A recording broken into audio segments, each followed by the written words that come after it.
बंधुओं, राजस्थान के लक्ष्मणगढ़ के कवि डॉक्टर प्रदीप कुमार दीप की पंक्तियां हैं। संपूर्ण प्रभुत्व संपन्न बनाता मैं भारत का अभिमान हूँ। संपूर्ण प्रभुत्व संपन्न बनाता मैं भारत का अभिमान हूँ। समाजवाद का प्रबल समर्थक, पंथ निरपेक्षता का सम्मान हूँ। राष्ट्रीय एकता और अखंडता, बंधुता का प्रमाण हूँ। गणतंत्र का सजग प्रहरी मैं भारत का संविधान हूँ। मैं भारत का संविधान हूँ। सामान्यतः माना जाता है कि संविधान देश की राजनीतिक व्यवस्था के आधारभूत ढांचे का निर्माण और शासन प्रणाली के विधिवत संचालन की रूपरेखा निर्धारित करने वाला मार्गदर्शक दस्तावेज होता है। पर हमारा संविधान केवल एक राजनीतिक या प्रशासनिक आलेख मात्र नहीं है, अपितु इससे कहीं अधिक है। वस्तुतः हमारे संविधान निर्माता इस बात को जानते थे कि देशवासियों का जीवन देश की सांस्कृतिक अस्मिता और राष्ट्रीय गौरव के साथ जुड़ा होता है तथा देश की पहचान केवल राजनीतिक व्यवस्थाओं से नहीं अपितु उसकी संस्कृति, सभ्यता, परंपरा, मूल्य और राष्ट्रीय भावना से होती है। इसलिए हमारा संविधान भारत के प्राचीन सांस्कृतिक स्वरूप को अपने अंदर समेटे हुए हैं। 1000 वर्ष के बाहरी आक्रमणों के लंबे संघर्ष के बाद जब पुनः अपने शासन की बात आई तो यहाँ की 5000 वर्षों से सुदीर्घ एवं अनवरत रूप से चली आ रही सांस्कृतिक एवं राष्ट्रीय विरासत को संविधान की मूल हस्तलिखित प्रति में कई निर्दोष चित्रों से सजाया गया है। भारत की पहचान बनाने में जिन युग पुरुषों से महत् कार्य किया है या जिनके कारण भारत की पहचान बनी है, हमारा संविधान उनका स्मरण कराता है। बंगाल के सुविख्यात चित्रकार एवं रेखाकार श्री नंदलाल बोस द्वारा उकेरे गए चित्रों के माध्यम से भारत की सभ्यता एवं संस्कृति को समाहित करने का महत्वपूर्ण कार्य किया गया। आश्चर्य की बात तो यह है कि हमें अपने संविधान के संबंध में तो यदा कदा पढ़ाया जाता है, बताया भी जाता है, पर उसमें उकेरे गए चित्रों और उसके महत्व से अनभिज्ञ रखा जाता है। इस अनछुए पहलू से जन जन को परिचित कराने हेतु आयोजित है श्री बड़ा बाजार कुमार सभा पुस्तकालय का आज का ये कार्यक्रम, जिसका विषय है हमारे संविधान में अंकित चित्रों की पृष्ठभूमि एवं भावार्थ। आशा है इससे हमारी सोच का फलक विस्तृत होगा एवं ज्ञान में अभिवृद्धि होगी। बंधुओं, शब्दों के अर्थ की एक सीमा होती है, किंतु चित्र असीम अर्थवाही होते हैं। उस असीम का कुछ मात्रा में अर्थबोध हो सके और हम संविधान निर्माताओं की उन भावनाओं तक पहुंच सकें, इसके लिए मैं आमंत्रित करता हूं आज के मुख्य वक्ता श्री लक्ष्मीनारायण जी भाला को। श्री लक्ष्मीनारायण जी भाला। मंचस्थ अपनी पूर्णता के साथ उपस्थित महामहिम राज्यपाल महोदय, उनकी अर्धांगिनी सुदेश जी, हमारे कुमार सभा पुस्तकालय के अध्यक्ष महोदय, महामंत्री जी, आदरणीय तुलसीयान जी, और सीमित लोगों को बुलाने की बाध्यता के कारण जो लोग उपस्थित हुए हैं, उनके साथ जो अपने अपने स्थान पर फेसबुक या यूट्यूब के माध्यम से इसको देख रहे हैं, उन सबका स्वागत करते हुए मैं अपनी बात को आगे बढ़ाता हूं। द्वितीय विश्व युद्ध समाप्त होने को था और उसके कारण अंग्रेज बहुत कमजोर हो चुके थे। वो अपनी अपनी जहां सत्ता थी उनकी, जिसके बारे में कहा जाता था कि सूरज डूबता नहीं है उनकी सत्ता से, तो ऐसे अंग्रेज एक एक देश छोड़ रहे थे और इंग्लैंड तक उनको सिमटना था। भारत भी छोड़ने वाले थे। इसका लाभ उठाकर नेताजी सुभाष चंद्र बोस ने दूसरे महायुद्ध का ही एक अंग इस रूप में भारत पर आक्रमण किया अंडमान निकोबार को स्वाधीन किया, मणिपुर को स्वाधीन किया और फिर सिंगापुर में बैठकर, रंगून में बैठकर अपनी सेना का प्रशिक्षण करते समय उन्होंने रेडियो के द्वारा भारत को संदेश दिया, विशेषकर महात्मा गांधी को, राष्ट्रपति, राष्ट्रपिता, इस संबोधन के साथ उन्होंने कहा कि अंग्रेज तो जाने ही वाले हैं और मैं अपनी सेना को लेकर जब आ रहा हूं तो कम से कम नुकसान हो, इसके लिए आप इसके लिए अनुकूल वातावरण बना लें अंदर, तो अंग्रेजों को यहां से खदेड़ा जा सकता है और हम स्वाधीन हो जाएंगे। लेकिन चूंकि महात्मा गांधी अहिंसा के पुजारी थे और इसलिए उनको लगा कि यह युद्ध होगा तो हिंसा होगी। हालांकि बिना युद्ध के भी बहुत हिंसा हुई, लेकिन युद्ध और हिंसा का जो नाता है उसके कारण उन्होंने कहा कि नहीं, मैं इसका समर्थन नहीं कर सकता। और उसके बाद नेताजी सुभाष चंद्र बोस को गिरफ्तार किया गया। उनका जो भी हुआ वो अलग विषय है, लेकिन तुरंत तय किया गया कि भारत संविधान के आधार पर चलेगा, इसके लिए संविधान की रचना की जाए। 1935 में, यानी 1932 में अपनी पूरी राजधानी दिल्ली में स्थानांतरित हो जाने के बाद अंग्रेजों ने 1935 में म्यांमार, जो आज का है ब्रह्मदेश, उसको स्वाधीन कर दिया था और बाकी बचा हुआ जो भारत है उस पर वो शासन कर रहे थे। उसके लिए उन्होंने 1935 में एक संविधान भी बनाया। उस संविधान की समीक्षा करने के लिए BN राव, इनको दायित्व भी दिया गया कि इसमें और कुछ त्रुटियां हो या इसको और संशोधित करना हो तो संशोधित करे। 1-1.5 वर्ष तक उन्होंने इस पर परिश्रम करके उसको संशोधित किया और वो संशोधन उनके अनुकूल था, अंग्रेजों के, और इसलिए अंग्रेजों ने उनको सर की उपाधि दी 1938 में।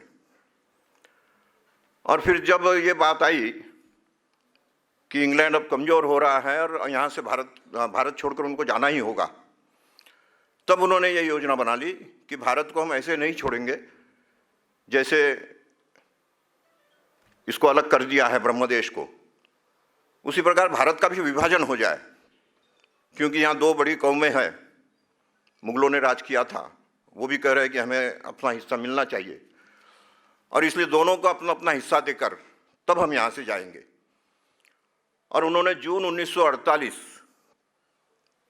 इसमें किसी दिन 21 तारीख शायद तय की थी कि इस दिन हम देश को छोड़ देंगे, उससे पहले आप संविधान बना लीजिए और ये किसको सौंपना है ये तय कर लीजिए। तो एक हिस्सा जो कांग्रेस उस समय सामने थी, उनके कहने पर जिसको देना है उनको मिलेगा और दूसरा हिस्सा पाकिस्तान के नाते जिन्ना को मिलेगा। ये तय हो चुका था, लेकिन अचानक तारीख बदल गई और इंग्लैंड से संदेश आया कि 15 अगस्त को ही हम भारत छोड़ देंगे। अचानक मन में आया कि 15 अगस्त क्यों की उन्होंने, जो तारीख तय थी पहले से 21 जून, उसको बदलकर 15 जून करने का कारण क्या था? एक साल पहले करने का कारण क्या था? तो कारण ये था कि वो लॉर्ड माउंटबेटन के द्वारा ये करवाना चाहते थे। लॉर्ड माउंटबेटन ये द्वितीय विश्व युद्ध के एक तरह से महानायक थे। जर्मनी का ध्वंस, उसका हो जाने के बाद जर्मनी का जो सरेंडर हुआ वो 15 अगस्त 1945 को हुआ है और इंग्लैंड ने यह तय किया कि एक विजेता जब जर्मन को जीत सकता है तो भारत को विभाजित भी करने का क्रेडिट उसी को दिया जाए, और उन्होंने भी स्वयं भी आग्रह किया। और दूसरी बात एक और थी जो आमतौर पर ज़्यादा चर्चा में आनी नहीं चाहिए। नेहरू की कमजोरी जो थी, उस कमजोरी के लिए माउंटबेटन की पत्नी, उनको एक तरह से विष कन्या के नाते उपयोग किया गया कि वो उनको रिझाती रहेगी और इधर हम भारत का विभाजन कर लेंगे, और इसलिए 15 अगस्त ये तारीख तय कर दी गई। इधर संविधान की रचना के लिए 6 दिसंबर 1946 उस दिन एक संविधान सभा का गठन भी हुआ, जिसकी पहली बैठक 9 दिसंबर 1946 को हुई और संविधान में जो भी कुछ परिवर्तन करना है भारत के अनुकूल, उसके लिए BN राव को ही फिर से नियोजित किया गया कि आप इसका कंपाइलेशन जो भी करना है वो करिए। उन्होंने कई देशों का भ्रमण भी किया, कई देशों का अध्ययन भी किया संविधान का, और जिस इंग्लैंड का एक अक्षर का संविधान नहीं है, उस इंग्लैंड की सत्ता ने भारत से दुनिया का सबसे बड़ा संविधान बनवाने का काम प्रारंभ करवा दिया। काम प्रारंभ हुआ, एक के बाद एक सेमिनार होते रहे, गोष्ठियां होती रही। कुल 11 गोष्ठियां या 11 सत्र संविधान सभा के हुए। 300 से अधिक, 399 उसके सदस्य थे पहले। और चूंकि भारत विभाजन से पहले ही काम शुरू हो चुका था, इसलिए संविधान सभा का जो प्रतीक है वो हम देखेंगे तो ध्यान में आएगा कि अखंड भारत का चित्र है, और उसमें विशेष रूप से ब्रह्मदेश नहीं है, ये स्पष्ट होना चाहिए, इसलिए उधर का हिस्सा कटा हुआ है, वो दिखाया गया है। लेकिन पूरा बाकी भारत जो है अफगानिस्तान तक, वो अखंड उस संविधान के अपना जो प्रतीक चिन्ह है उस पर देखा जाता है। तो ऐसा प्रतीक चिन्ह लेकर संविधान सभा बैठी, उन्होंने काम आरंभ किया। BN राव उसका लेखा जोखा करते थे, लिखते थे, और ये होते होते जब 15 अगस्त नज़दीक आई, संविधान का काम पूरा नहीं हो पाया है, तब फिर यह तय किया गया कि 15 अगस्त को हम मना लेते हैं। स्वाधीन होने का जो अपने अधीन देश को ले ले, तंत्र बाद में हाथ में लेंगे, लेकिन कम से कम देश स्वाधीन हो जाए। तो देश की स्वाधीनता 15 अगस्त को स्वीकार कर ली गई, और उसके लिए 14 अगस्त से 30 अगस्त तक ये जो संविधान सभा की बैठक थी, ये बहुत ही महत्वपूर्ण बैठक थी, क्योंकि उसी में 14 की रात को 12 बजे से पूर्व पाकिस्तान को स्वाधीन करना है, 12 के बाद भारत को स्वाधीन करना है, ये लॉर्ड माउंटबेटन की योजना थी। उस अनुसार 12 से पहले पाकिस्तान को स्वाधीन कर दिया गया।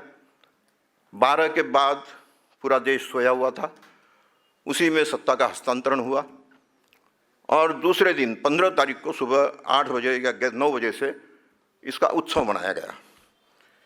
एक तरफ लोग प्रताड़ित होकर आ भी रहे थे, पाकिस्तान से भी, बांग्लादेश से भी, आज का जो बांग्लादेश है, लेकिन उत्सव मनाना जरूरी था, इसलिए उत्सव मनाया जा रहा था। तो एक तरफ कष्ट है, दुख है, एक तरफ आनंद है। इस दुविधा में संविधान सभा भी दुविधा में थी, संविधान सभा ही देश का शासन भी कर रही थी। तो संविधान सभा की इस दुविधा में ही देश स्वाधीन हुआ।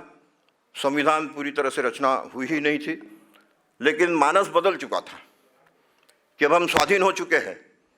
अब तक पराधीन थे, खंडित होंगे, अखंडित होंगे, कैसे रहेंगे, ये दुविधा का प्रश्न था। महात्मा गांधी कह चुके थे कि देश का विभाजन नहीं होने दूंगा, मेरे शरीर का पहले विभाजन होगा, तब देश का विभाजन होगा। और इसलिए विश्वास था लोगों का कि देश के विभाजन किसी न किसी रूप में अनशन के द्वारा हो, जैसे भी टाल देंगे, लेकिन नहीं टाल पाए और देश का विभाजन हुआ। और इस प्रकार से विभाजित देश का तंत्र जब हाथ में लाना है, तो उस स्वाधीन देश का तंत्र तैयार करने का नए ढंग से, नई मानसिकता से सोचना चाहिए, ऐसा संविधान सभा ने सोचा। और 29 अगस्त 1947 स्वाधीनता के 14 दिन बाद संविधान सभा के प्रारूप समिति का गठन हुआ, जिस प्रारूप समिति में 7 लोग थे, जिसमें इसके प्रमुख बनाया गया बाबा साहेब अम्बेडकर को। BN राव को नहीं बनाया गया। BN राव से उन्होंने जो किया हुआ काम था वो सारा इन्होंने स्वीकार कर लिया। और फिर 15 अगस्त के बाद, 30 अगस्त के बाद पहली बैठक उनकी 30 अगस्त हुई, और उसके बाद लगातार 141 बार बैठकें करके उन्होंने एक नया प्रारूप बनाया। BN राव का दिया हुआ प्रारूप काफ़ी मात्रा में बदल चुका था, और 1947 में, 47 के अंत में, 48 के प्रारंभ में नया प्रारूप लेकर संविधान सभा फिर से बैठी। करीब 1 वर्ष 3 महीने बाद, 1 वर्ष 3 महीने बाद जो 5वां सत्र था, वो 5वां सत्र सबसे लंबा था, 66 दिन का। 66 दिन पर इस पर चर्चा हुई, और डॉक्टर बाबा साहेब आम्बेडकर उन्होंने बनाया हुआ संविधान जो है उसको मोटे तौर पर स्वीकृति देना है, उस पर चर्चा करनी है, उसका अंग्रेजी में लिखा हुआ जो है उसका हिंदी अनुवाद भी करना है।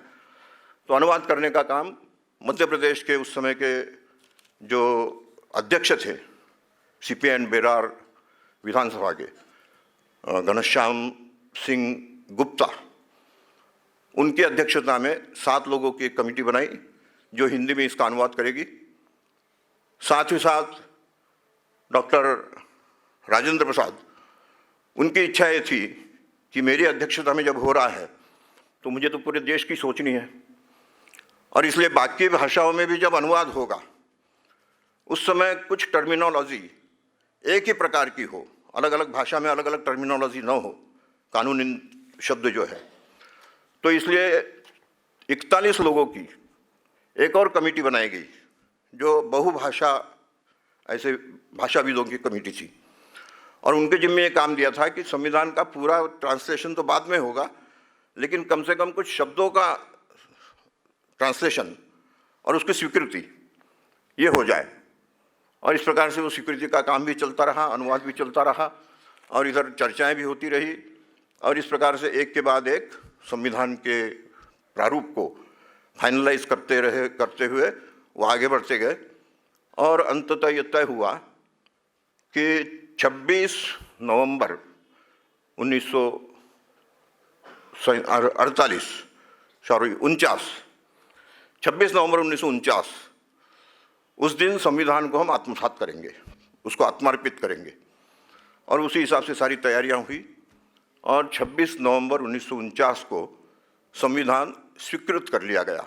संविधान के पहले पृष्ठ पर ये लिखा हुआ है कि 26 नवंबर ये हमारा इस संविधान को स्वीकृत करने का दिन है। लेकिन 26 जनवरी ये हमारे लिए एक ऐतिहासिक दिन था, क्योंकि लाहौर में जो अधिवेशन हुआ था कांग्रेस का, उस समय 26 जनवरी हमारा स्वाधीनता का दिवस है, स्वतंत्रता का दिवस है, और इसको हम मनाएंगे। तो भले ही हम पराधीन हैं, लेकिन हमें स्वतंत्र होना है। और इसलिए हर वर्ष 1930 के बाद हर वर्ष 26 जनवरी ये स्वतंत्रता का दिवस इस रूप में मनाया जाता था, और इसलिए 26 जनवरी 1950 को ही हम स्वतंत्रता का पर्व मनाएंगे, ये तय हुआ। इसी बीच एक विषय ये आया कि संविधान अक्षरों में तो लिखा गया है, जितना इसको परिष्कृत करना था परिष्कृत भी किया गया है, लेकिन क्या अक्षर में आत्मा होती है? अक्षर तो निष्प्राण है। तो इस संविधान को प्राणवंत बनाया जाए, ये जब चर्चा आई तो नेहरू जी को ये बात बड़ी जच गई। उन्होंने तुरंत चर्चाएं की कि फिर अगर संविधान को उसमें प्राणवंत ही करना है तो पूरा संविधान हाथ से लिखा जाए। और हाथ से लिखने का काम अंग्रेजी में लिखने के लिए दिल्ली में ही रहने वाले थे रायजादा, प्रेम नारायण रायजादा जी, उनको दिया गया। और हिंदी का काम जो दिल्ली में ही रहते थे बसंत कृष्ण वैद्य, इनको दिया गया। दोनों ने बड़े सुवाच्य अक्षरों में, बड़े सुंदर अक्षरों में अपना अपना काम करना शुरू किया। वो लिख रहे हैं, लेकिन लिखते समय जो पेपर चाहिए वो कैसा पेपर हो, इसके बारे में जब चर्चा आई तब आया कि इस पर जब चित्र अंकित किया जाएगा तो चित्र भी हो, लिखा भी जाए। इस प्रकार का पेपर कौन सा हो सकता है और ये 1000 वर्ष तक टिका भी रहे। तो इसकी जिम्मेवारी नंदलाल बोस को दी गई कि आप स्वयं आर्टिस्ट भी है, पेपर कौन सा अच्छा होना ठीक रहेगा ये भी आप तय कर सकते हैं। उनको ये काम दिया गया। उन्होंने पूरे देश के सारे पेपर्स के ये मंगवाए, और अंत में उन्होंने तय किया जो विशेष प्रकार का पेपर था, जो शायद उसका भी संपूर्ण लेखा जोखा नहीं मिल पाया है, लेकिन संभवतः देहरादून में बना।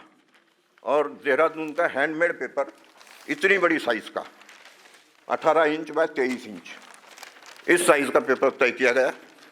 और इस पेपर में बीच में 8 इंच बाय 13 इंच, यानी सब तरफ 5-5 इंच छोड़कर इतने पेपर पर लिखावट होगी। और ऊपर के 3 इंच की जगह जो है वो नंदलाल बोस के लिए छोड़ दी जाएगी, जहाँ वो चित्र अंकित करेंगे। अगर उन्होंने पहले चित्र अंकित कर दिया हो तो लिखने का काम बाद में होगा, अगर अंकित करने में समय लगा हो तो लिखने का काम होता रहेगा, इतनी जगह उनके लिए छोड़ दी जाएगी। तो पूरे चित्रों को हम देखते हैं तो ध्यान में आता है कि कोई चित्र पहले से अंकित था और बाद में लिखा गया, कोई चित्र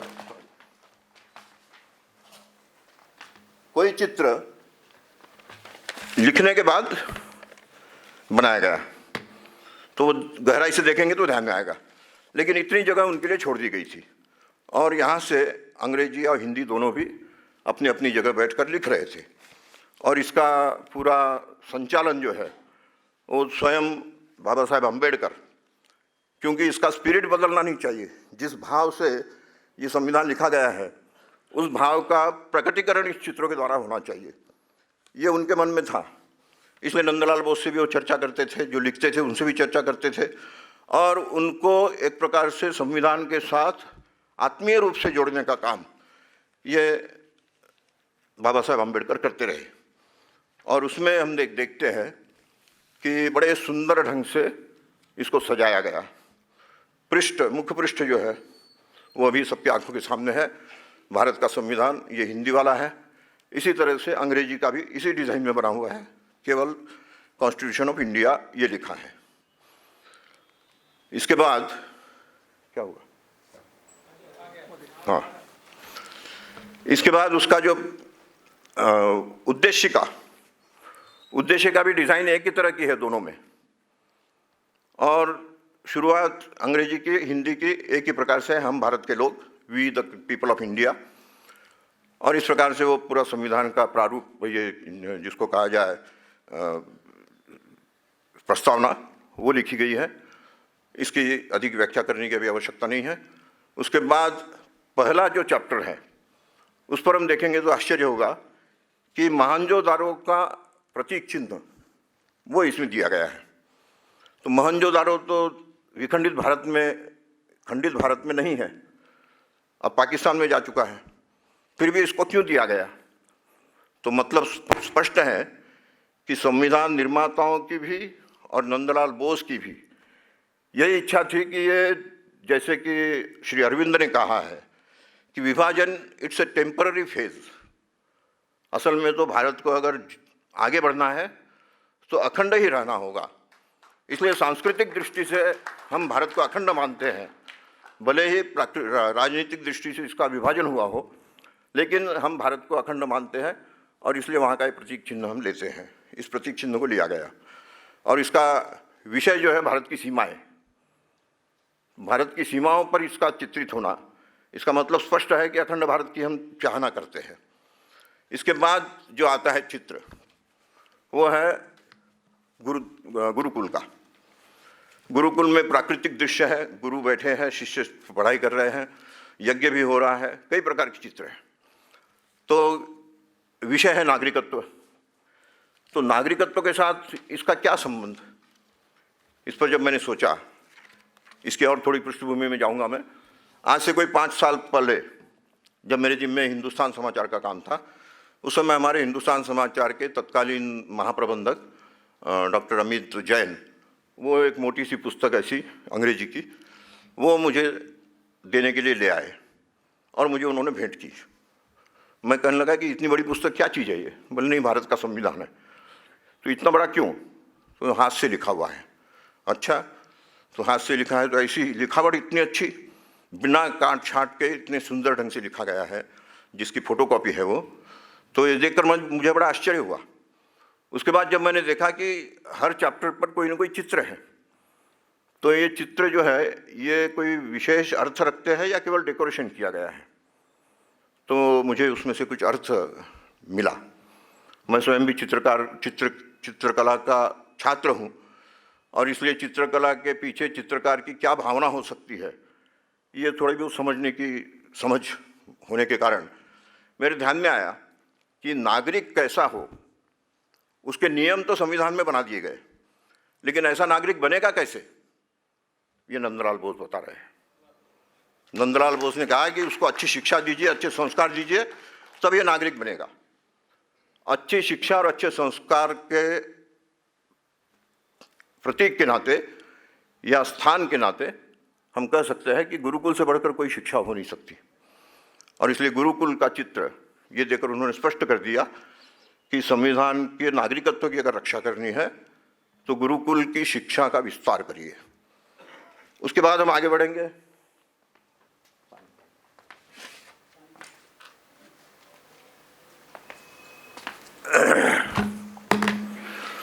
उसके बाद जो चित्र है, भगवान राम, लक्ष्मण और सीता लंका विजय के बाद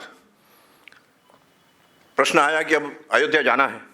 अयोध्या में एक दिन की भी देरी हो जाए तो इन्होंने कहा है अपने भरत जी ने कि एक दिन की भी देरी हो जाए तो मैं जल समाधि ले लूँगा, मैं 14 वर्ष के बाद एक दिन भी नहीं बचूंगा। इसलिए राम जी को बड़ी चिंता थी। तुरंत उन्होंने विभीषण से कहा कि भाई जल्दी से कोई ऐसी व्यवस्था करिए कि एक दिन में हम पहुंच सके। उन दिनों की टेक्नोलॉजी देखिए, पुष्पक विमान की व्यवस्था की गई, एक दिन में उनको पहुंचा दिया गया। उस पुष्पक विमान में वो अयोध्या जा रहे हैं। अब प्रश्न ये उठता है कि अयोध्या अगर वो जा रहे हैं तो इस चैप्टर पर उसको क्यों अंकित किया गया है। चैप्टर का विषय है मौलिक अधिकार। मौलिक अधिकारों की रक्षा करनी हो तो राम ने जो राम राज्य स्थापित किया उसकी आवश्यकता है, और इसलिए राम राज्य स्थापित करिए। तो राम राज्य की स्थापना के लिए स्वयं राम दौड़ रहे हैं, जा रहे हैं। ये जो प्रतीक चिन्ह है ये देते हुए उन्होंने स्पष्ट किया है कि भारत में मौलिक अधिकारों की रक्षा राम राज्य की स्थापना से ही हो सकती है।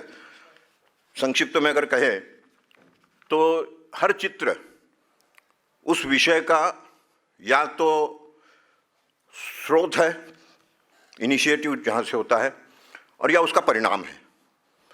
तो यहाँ उस विषय का स्रोत है कि अगर हमें मौलिक अधिकारों की रक्षा करनी है तो राम राज्य की स्थापना करिए। फिर उसके बाद आगे बढ़ते हैं। हम 40 मिनट में पूरी बात करनी है, इसलिए ज़्यादा विश्लेषण न करते हुए मैं तेज़ी से आगे बढ़ूँगा। उसके बाद आता है नीति नियामक तत्व। नीति नियामक तत्व भारत के कौन से हो सकते हैं? गीता से श्रेष्ठ व्याख्या कहीं नहीं की गई है, और इसलिए गीता से उस श्रेष्ठ व्याख्या का विश्लेषण न करते हुए चित्रकार ने यहाँ दिखा दिया है कि अर्जुन को गीता सुना रहे हैं भगवान कृष्ण। उस गीता को पढ़िए और यहाँ ये जो है नीति नियामक तत्वों का निर्धारण करिए। तो नीति नियामक तत्वों का आधार है गीता, ये स्पष्ट करने के लिए ये चित्र दिया गया है। उसके बाद हम देखते हैं पांचवा, सिद्धार्थ के वैराग्य के बाद ये बुद्ध बन गए और पूरे देश में उन्होंने देशाटन किया और लोगों में जागरण लाया। और सौभाग्य की बात यह है कि भाग 5 ये 22 भागों में सबसे बड़ा भाग है। 100 अनुच्छेद इसके अंदर है, 52 से लेकर 151 तक 100 अनुच्छेदों वाला इतना बड़ा विशाल जो भाग है। इस भाग पर गौतम बुद्ध की चिंताधारा, गौतम बुद्ध का विचार ये छा जाना चाहिए, जो अहिंसा का भी प्रबल समर्थक है, त्याग का भी है, न्याय का भी है, और इस प्रकार से सब चीज़ों को संतुलित ढंग से कर सके। हम गौतम बुद्ध का जीवन जानते ही है। लगातार कई वर्षों तक उन्होंने तपस्या की, कई प्रकार का अपने शरीर को कष्ट भी दिया, और उसके बाद उनको जो बोधत्व प्राप्त हुआ उसके कारण उनको बुद्ध कहा गया। तो उस प्रकार से कष्ट करते हुए हमें अपने देश को आगे बढ़ाना है और उसको संतुलित ढंग से आगे बढ़ाना है। ये विचार करते हुए इस प्रकार का चित्र दिया गया है। इसके बाद इनसे 500 साल पहले भगवान महावीर, जिन्होंने जैन मत का प्रचार प्रसार किया, स्थापना भी की, उनका चित्र है। बड़ा रंगीन चित्र है। पूरे संविधान में सबसे ज़्यादा रंगीन इसी को बनाया गया है। तो ये बोलते समय एक और बात बता दूं कि हिंदी और अंग्रेजी में कहीं भी एक रेखा का भी अंतर नहीं है। इसका मतलब स्पष्ट है कि नंदलाल बोस ने ये चित्र पहले कहीं बनाए, उसका सांचा बनाया गया और उस सांचे को इन संविधान के चित्रों पर जगह में छापा गया है। तो इस प्रकार के संविधान के चित्र जो है उसकी पृष्ठभूमि ये है। तो यहाँ न्यायालय, राज्यपाल, इनके अधिकार, ऐसी सारी बातें हैं।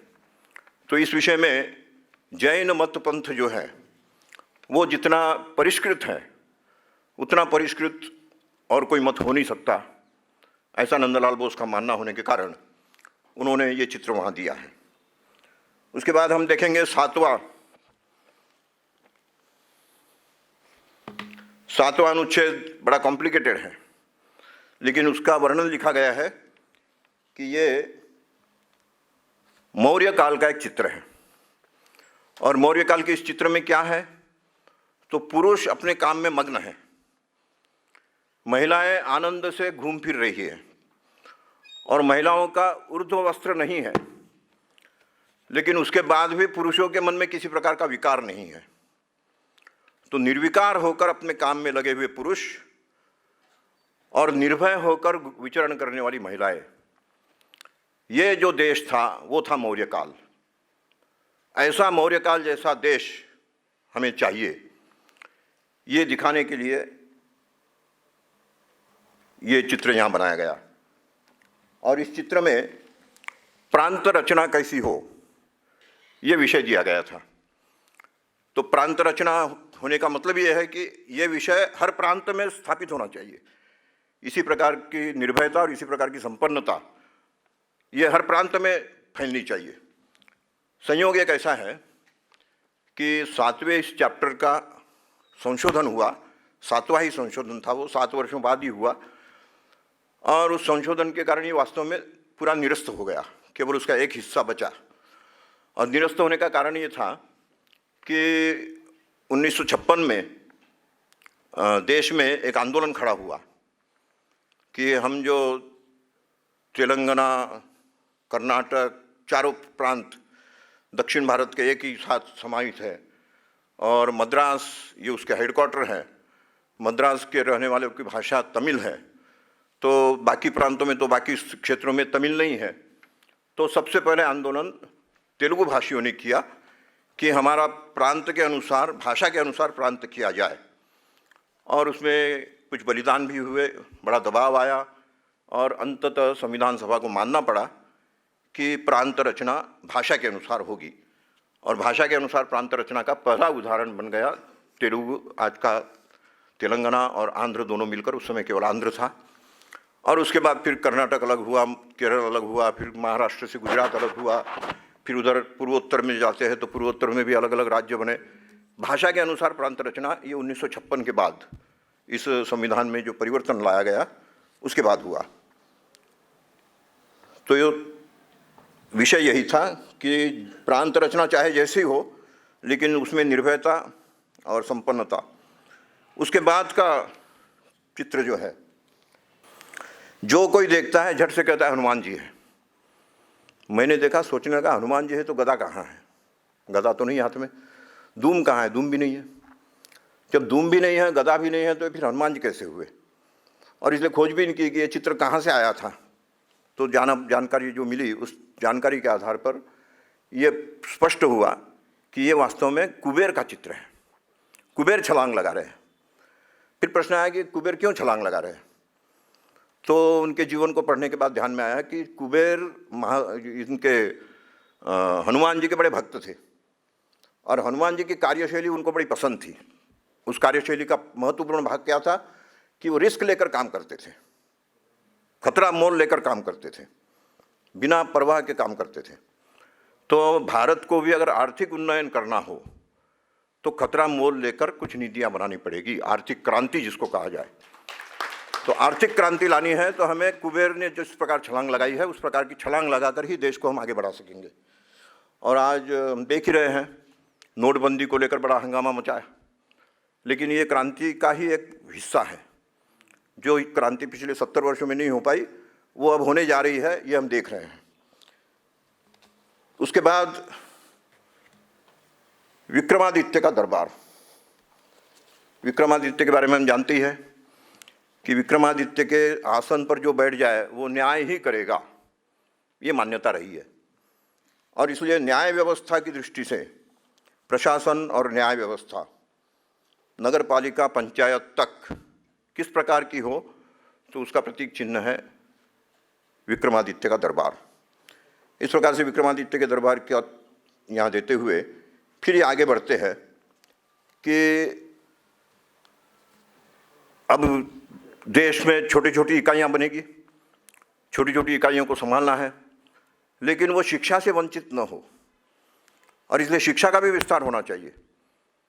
और शिक्षा का विस्तार कैसा हो, तो जैसे नालंदा विश्वविद्यालय था, पूरे विश्व के लिए आकर्षण का केंद्र था, पूरी दुनिया के लोग वहाँ आकर और शिक्षा लेते थे, तो उसमें एक प्रतीक चिन्ह उनका और उस समय का वहाँ का एक वातावरण कि पढ़े लिखे लोग किस प्रकार से घूम फिर रहे हैं, आपस में चर्चा कर रहे हैं, इस प्रकार का एक बड़ा मनोरम दृश्य ये उन्होंने उपस्थित किया है।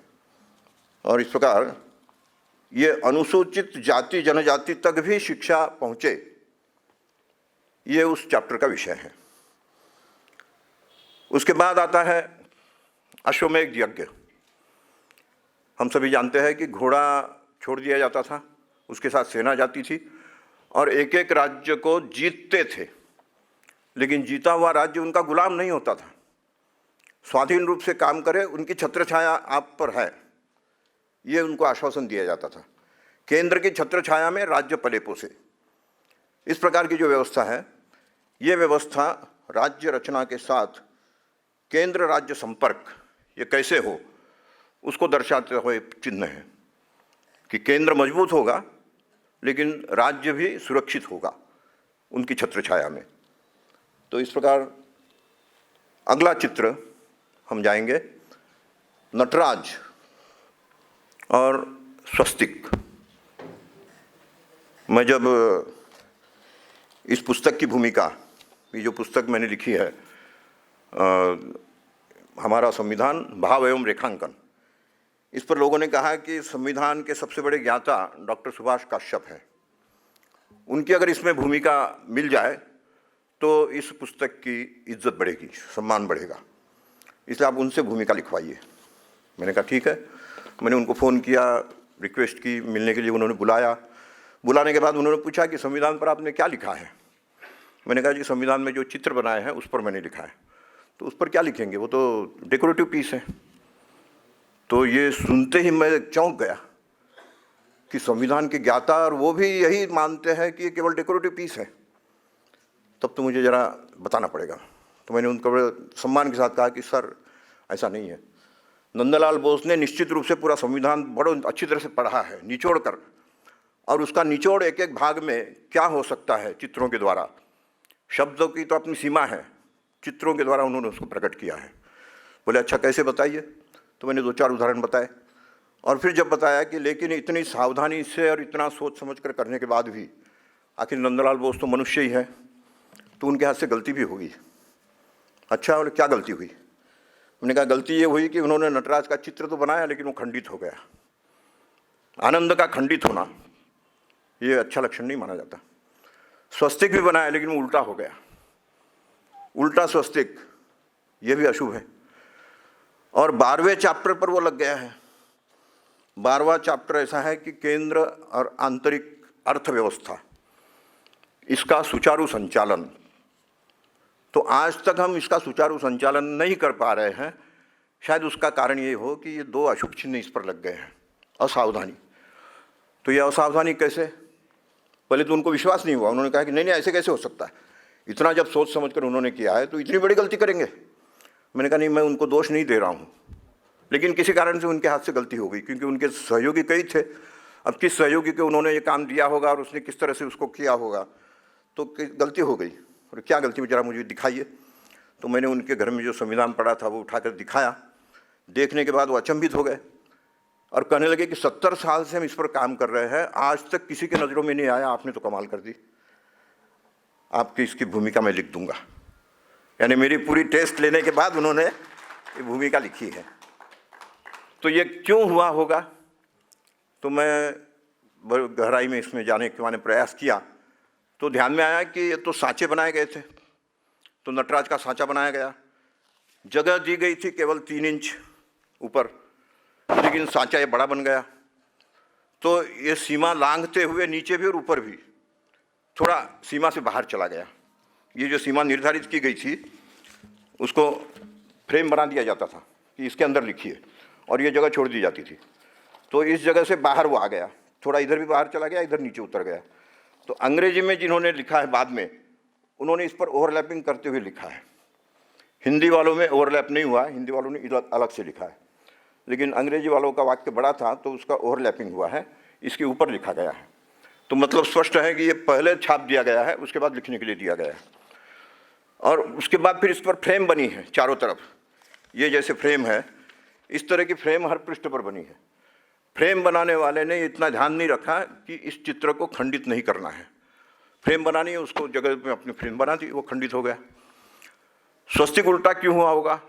तो सांचा बनाने के लिए उन्होंने स्वस्तिक अंकित कर दिया। जिसने सांचा बनाया उसने सीधा सांचा बना दिया, जो छापा गया तो उल्टा हो गया। तो इस प्रकार से सामान्य सी गलती, लेकिन एक अपशकुन हो गया। ये जब मैंने उनको बताया तो बड़े अचंभित हुए, और उन्होंने कहा कि नहीं, इसका तो संशोधन होना चाहिए। ये बात राष्ट्रपति जी तक भी पहुंची। हमारे इंद्रेश जी जो हैं वो इसके उद्घाटन के कार्यक्रम में थे पुस्तक के। तो उन्होंने दूसरे ही दिन राष्ट्रपति जी से जाकर ये बात कही कि महामहिम राष्ट्रपति जी, संविधान में ये एक बहुत बड़ी गलती हुई है। उन्होंने भी इसको नोट किया है। अब कैसे करेंगे, क्या करेंगे, ये अलग विषय है। लेकिन कुल मिलाकर राष्ट्रपति महोदय से लेकर कई लोगों तक ये बात पहुंच चुकी है कि संविधान जो सुरक्षित रखा गया है उसमें इस चित्र में ये अशुभ चिन्ह हो चुका है। उसको कैसे किया जाए, ये बात का विषय है। तो कुल मिलाकर इसके बाद है भगीरथ प्रयास। राजा भगीरथ गंगा को अवतरित कर रहे हैं और गंगा बहते हुए नीचे तक जा रही है। विषय क्या है? व्यापार वाणिज्य और उसकी नीति। तो व्यापार वाणिज्य से गंगा का क्या संबंध? जब इस पर खोजबीन शुरू की मैंने तो ध्यान में आया कि गंगा के किनारे व्यापार होगा, ये विषय शायद उनके दिमाग में नहीं होगा। उनके दिमाग में ये होगा कि अगर व्यापार वाणिज्य को इस देश में फलना फूलना हो तो फलने फूलने के लिए एक जनरेशन पर्याप्त नहीं है, 5 जनरेशन तक काम करना पड़ेगा। 5 जनरेशन तक काम करने वाले कौन थे? तो भगीरथ थे। राजा सगर के परंपरा से शुरू हुआ। राजा सगर की सेना 20,000 की सेना, या 30,000 भी कोई कहते हैं, तो वो भस्म हो गई। कपिल मुनि बड़े क्रोधित थे। राजा सगर उनके पास जाकर उनसे क्षमा मांगी उन्होंने कि आपके आश्रम को उन्होंने तहस नहस किया, उसके लिए क्षमा प्रार्थी हूँ, लेकिन अब इतने लोगों को आप कम से कम मोक्ष प्रदान कर दीजिए। उनका तो कोई दोष नहीं था। तो उन्होंने कहा कि उनको मोक्ष प्रदान करना हो तो सबसे पवित्र पानी जो आज बह रहा है, उससे भी पवित्र पानी, उसको खोज कर लाओ और यहाँ से बहा कर ले जाओ, तो मैं तर्पण कर दूंगा, इनका मोक्ष हो जाएगा। उन्होंने संकल्प ले लिया, ठीक है मैं करता हूँ। अपने अयोध्या आए, आकर उन्होंने काफ़ी कोशिश की कि ऐसा कोई स्रोत है क्या जो अब तक बहा नहीं है, लेकिन उनके जीवन काल में हो नहीं पाया। उनके बेटे थे, असमंजस नाम था उनका। नाम के अनुसार प्रकृति से भी असमंजस थे। उन्होंने साफ कह दिया कि मैं ये या तो राजकाज करूंगा या फिर गंगा मैंने पानी खोजूंगा, 2 में से एक काम कर सकता हूँ। तो उनके बेटे अंशुमान, उन्होंने कहा कि ठीक है, दादाजी का सपना मैं पूरा करता हूँ, मैं पानी खोजता हूँ, आप राज्य संभालिए। और वो पानी खोजने के लिए हिमालय चले गए। हिमालय में कहीं ऐसा स्रोत है क्या कि जो बहा नहीं है, उसको खोजते रहे। उनके जीवन काल में हो नहीं पाया। उनके बेटे दिलीप, उन्होंने और आगे जाकर काम किया, और आगे जाने के बाद उनके ध्यान में आया कि मानसरोवर से पवित्र पानी तो कोई हो नहीं सकता, और इसलिए मानसरोवर का पानी जो है वो अगर ले जाए नीचे, लेकिन जब देखा उन्होंने कि ब्रह्मपुत्र बह रही है, सतलुज बह रही है, तो पानी तो जा ही रहा है। तब उन्होंने ध्यान किया, और उस ध्यान में उनको अनुभूति ये हुई कि जो इससे अंडरग्राउंड वाटर है वो अब तक कहीं बहा नहीं हो, तो वो सबसे पवित्र है। और उन्होंने भगीरथ को बुलाया। भगीरथ थे पगजाया, जो उल्टा पैदा होता है गर्भ से निकलते समय, जिसके पैर पहले निकलते हैं, उसके 3 गुण होते हैं। वो धरती पर खड़े रहकर अंदर कहीं धन गड़ा हो तो वो बता सकता है, पानी हो तो वो बता सकता है, और किसी के शरीर के स्नायु में कोई विकार आया हो, इम्बैलेंस हुआ हो, असंतुलन हुआ हो, तो उनके पैर के अंगूठे से वो संतुलन ठीक हो जाता है। ऐसे 3 गुण उनमें होते हैं। तो भगीरथ को उन्होंने बुलाकर कहा कि तुम पानी खोजो और इसको खोजकर बाहर निकालो। और आज नासा भी कहता है कि गंगोत्री का पानी जो है 600 किलोमीटर अंडरग्राउंड बहकर मानसरोवर से आया हुआ पानी है। यही खोज उन्होंने की थी। तो इस प्रकार से 6 जनरेशन की खोज, उसके कारण हम इस देश को संपन्न कर पाएंगे, ये उन्होंने स्पष्ट करते हुए, और हम आगे बढ़ते हैं। अकबर का दरबार है आगे। अकबर का दरबार क्यों है? तो नंदलाल बोस ने सोचा कि जिन्होंने 700 साल तक कम अधिक मात्रा में यहाँ राज किया है, भले ही भयंकर अत्याचार भी किए हो, लेकिन यहाँ राज किया है, अभी भी यहाँ है, तो उनको भी तो कहीं ना कहीं स्थान दिया जाए। तो उन्होंने पूरा इतिहास पढ़ा और पढ़ने के बाद ध्यान में आया उनके कि सबसे अधिक वर्षों तक राज करने वाले लेकिन सबसे कम अत्याचार करने वाले ऐसे कौन है? तो अकबर हैं। बाबर ने तो केवल 4 साल राज किया लेकिन भयंकर अत्याचार किए। औरंगजेब ने 48 साल राज किया, भयंकर अत्याचार किए। लेकिन अकबर ने उतने अत्याचार नहीं किए, वो डेमोक्रेटिक भी थे और राज्यों के संबंध के लिए उन्होंने रिश्ते बनाने का काम भी किया। रिश्तों के माध्यम से राज्यों को अपना बनाओ। तो इस प्रकार से अकबर, और विषय भी यही है, केंद्र राज्याधीन सेवाएं। इसके बाद आता है चुनाव। चुनाव में क्या नियम होंगे ये तो बता दिया गया है, लेकिन किसको चुना जाए ये संविधान कह नहीं सकता। नंदलाल बोस ने कह दिया है, शिवाजी के जैसे पराक्रमी और गुरु गोविंद जी जैसे त्यागी, ऐसे नेताओं को चुनिए। और मैं कह सकता हूँ कि ऐसे नेता चुनने में हमें 70 साल लग गए। 70 साल बाद हमने ऐसे नेता चुना है, और इन दोनों की झलक जिसमें है, आज देश उनके हाथ में है, इसलिए देश सुरक्षित है। तो इस प्रकार से इन चित्रों के माध्यम से संविधान में एक प्रकार से उसकी आत्मा जो है वो लाई गई है। नंदलाल बोस ने इन 2 चित्रों का चयन क्यों किया? एक तो रानी झांसी की रानी और दूसरे टीपू सुल्तान। दोनों के चरित्र एकदम भिन्न हैं, लेकिन दोनों के चरित्रों में एक कॉमन पॉइंट है, दोनों अंग्रेजों से लड़ते हुए मरे हैं। और दोनों के ध्यान में यह था कि अंग्रेज केवल व्यापार करने नहीं आए हैं, राज करने आए हैं, इसलिए इनको यहाँ से खदेड़ो। तो ये दोनों बातें दोनों में कॉमन थी। और टीपू सुल्तान ने 5 मंदिरों की रक्षा भी की थी अपने स्वार्थ के लिए।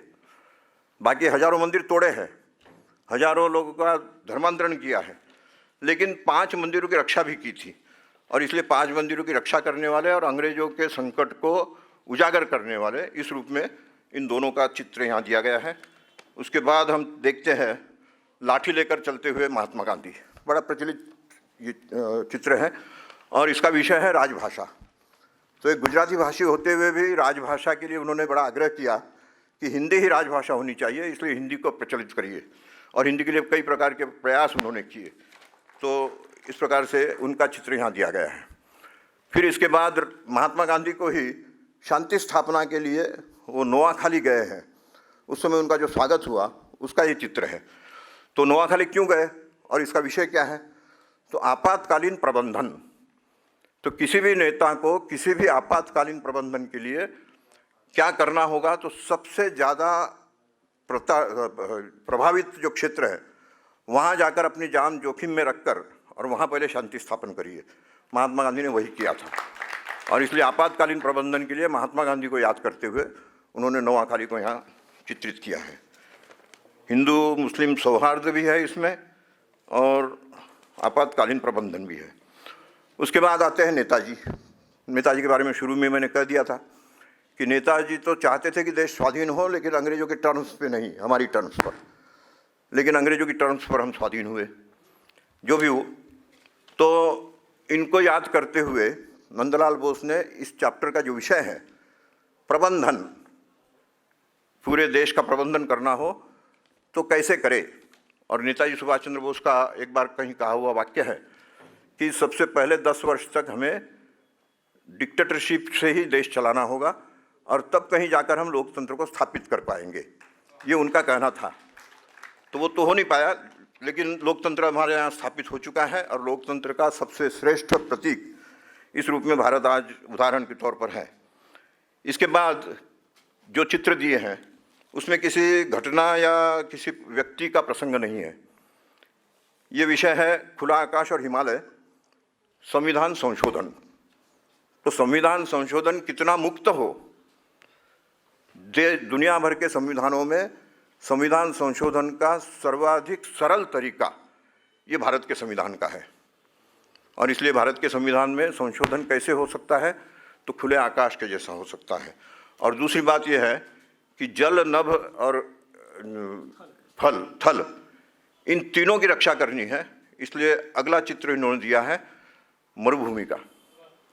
जमीन का सबसे निम्नतम स्तर वो है मरुभूमि।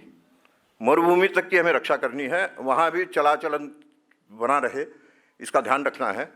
ये रखते हुए इसका विषय दिया है भू सीमांकन और सुरक्षा। सुरक्षा में इस मिट्टी का भी ध्यान रखना जरूरी है। और अंत में समुद्र का, उसमें नौकायन, और इसका विषय है संविधान का हिंदी अनुवाद। संविधान का हिंदी अनुवाद कैसे होगा, क्या होगा, उसके सारी विषय इसमें दिए हैं। और वो पानी के जैसा तरल हो, और इसका ध्यान भी रहे कि हमें जल, थल, नभ तीनों की रक्षा करनी है। तो इस प्रकार से इस पूरे संविधान का चित्रांकन के माध्यम से जो आत्मा का जागरण हुआ है, मैं समझता हूँ कि नंदलाल बोस वास्तव में केवल चित्रकार ही नहीं, तो इस भारतीय संविधान के आत्मा का आरोपण करने वाले इस प्रकार के महान पुरुष थे। धन्यवाद। लक्ष्मीनारायण जी बाला ने संविधान में अंकित हर चित्र की प्रासंगिकता और परिवेश के साथ बहुत ही सरल एवं प्रभावी विश्लेषण किया है।